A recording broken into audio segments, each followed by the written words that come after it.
Hello, Mark and Maria. This is Brian Davies. I'm excited to join you in your journey here as we go through your financial analysis, financial planning. Um, I have a lot of different, topics I'd like to hit on today, but I'd first like to thank you for choosing me to work with you on this, and I hope this is the first of many discussions that we'll have going forward. First, I'd like to start with sort of a focus on some of the strengths that I see in your situation. Obviously, you have a good combined level of base income, mostly driven off, both of your salaries and some interest income from investments, but a fairly healthy level, as well as a good net positive cash flow on an annual basis. That's obviously a great way to great situation to be in. Next, you have a good net worth for your age.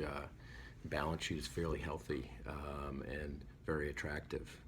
And you have, a good level of invested assets. Also, you own a home, which is also very positive, and goes well with some of the other invested assets that you have, and should provide for decent returns over the next few years. You have health insurance, which is also a plus. Some life insurance, and Mark has disability insurance, all positives.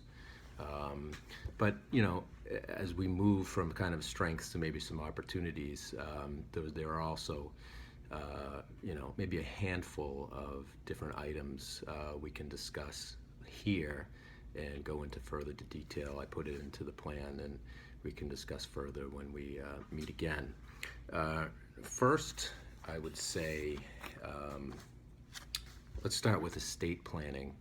The lack of wills, the lack of documents is a major concern, and we would like to rectify that, or you should rectify it as soon as possible. Obviously it's very important in case of sort of, the, unforeseen events of the future of one of you passing, that, your assets are handled in the most efficient way for the surviving spouse or your children. So, it's of utmost importance that you assemble wills, to name, set up the situation where your children, again, where either your surviving spouse or your children can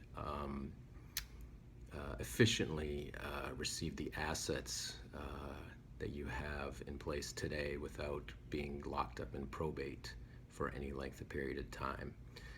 It's important that you name each other as beneficiaries and backups.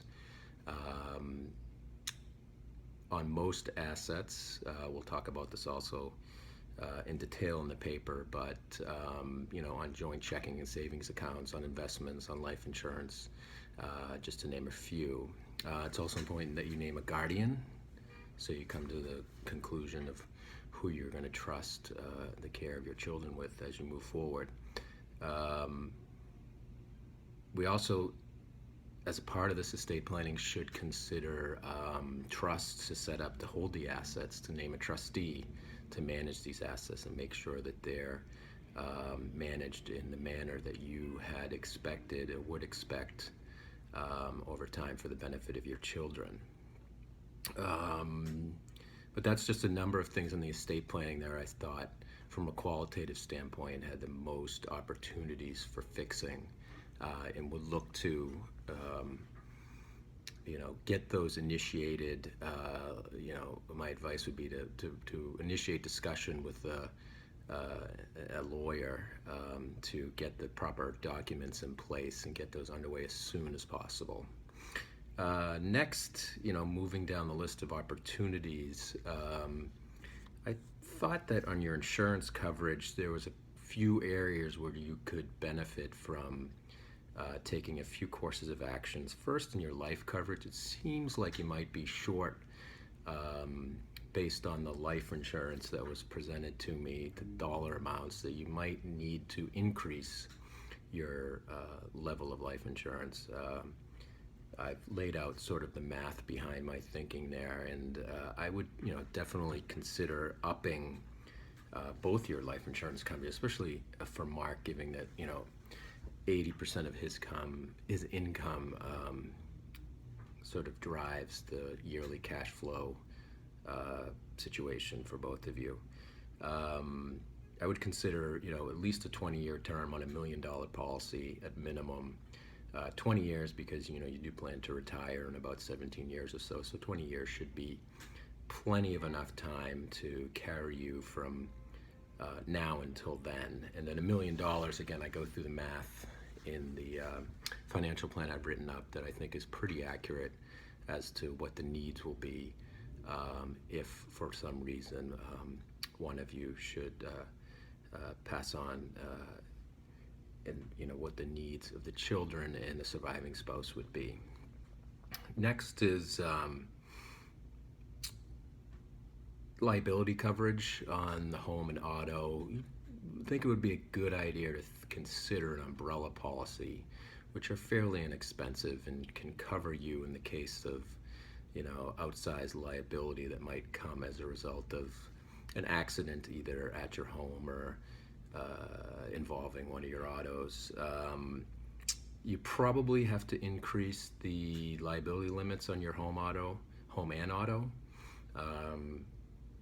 most likely, but though it shouldn't be that expensive. But again, I think umbrella insurance is a relatively inexpensive policy that can go a long way in covering you beyond what those home and auto policies cover, just in case something happens that we can't consider today that you might be liable for.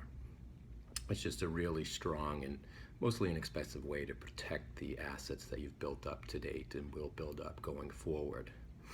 Mark has disability coverage, which is positive, and he asked a few questions, and I go through it in the plan here. But I would, continue with that, maybe increase it from 60 to 80% of his income, just to give yourself some leeway in case something does happen.